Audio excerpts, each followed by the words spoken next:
والأخضر كرأي شخصي الصفقة الأهم هو رضا بن إدريس، ومن ثم يأتي البناء عن طريق رضا.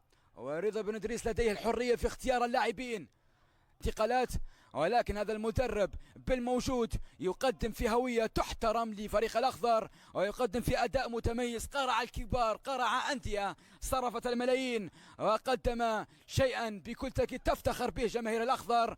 ورضا بن إدريس بكل تأكيد هو مطلب الآن في البيضاء بتجديد عقده، ليس لسنة ولا لسنتين بل لسنوات وسنوات، لأن المدرب واضح المعالم، واضح فكر ونهج هذا المدرب الجزائري رضا بن إدريس. مشاهدينا الكرام، والحقيقة تقال صحيح بأن هذا المدرب لم يفز بالبطولة، ولكن جعل للأخضر هوية تحترم وشكل فني متميز.